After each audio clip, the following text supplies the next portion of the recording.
Isotopic abundance is the relative number of atoms of a particular isotope in a mixture of the isotopes of an element, expressed as a fraction of all the atoms of the element, as Isotopic defines it in its Goldbook. Isotopic abundances are usually reported in percentages. In addition, natural isotopic abundance of a specified isotope of an element is its isotopic abundance in the element as found in nature. For example, in the case of the chemical element chlorine, natural isotopic abundances of its two naturally occurring isotopes, chlorine-35 and chlorine-37, are respectively 75.76% and 24.24%. Or in other words, in nature, approximately there exist 3 chlorine-35 atoms for each chlorine-37 atom.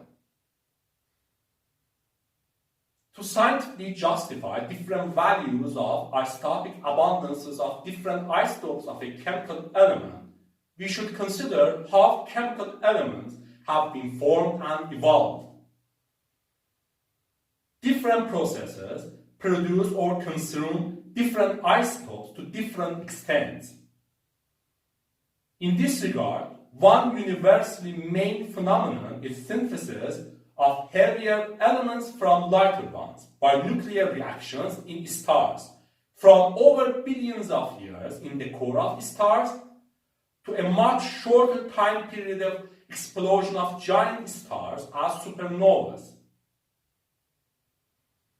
Such processes are seeds of differences in values of isotopic abundances of different isotopes when compared together or compared from one part of world to another.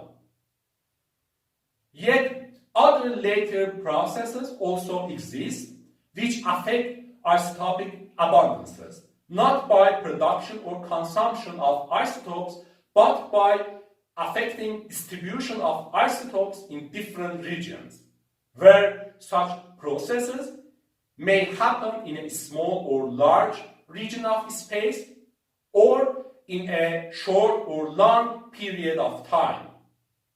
Also, such processes may work in the favor of homogenization and equalization of distribution of isotopes and isotopic abundances over different regions, or they may work against that and in the favor of heterogenization and differentiation.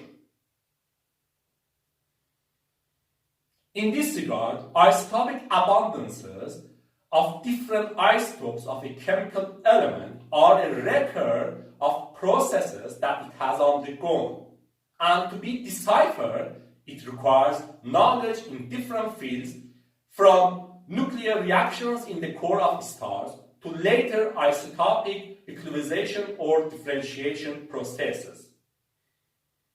For example, if a sample of rock doesn't match isotopic abundances that we expect on Earth, we can consider the possibility of its origin from outer space as a meteorite. Besides such interesting facts, since different isotopes of a chemical element can have different properties in some cases, differences in isotopic abundances can give rise to differences in properties.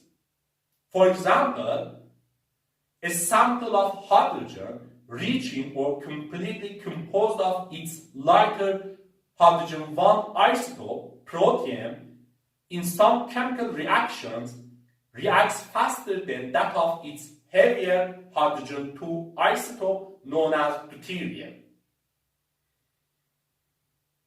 Anyway, here we can see that isotopic abundances are not just some meaningless random numbers, but from being a record of processes that a sample of an element has undergone to causing differences in some properties when they are different, isotopic abundances are meaningful and important. This is interesting, isn't it?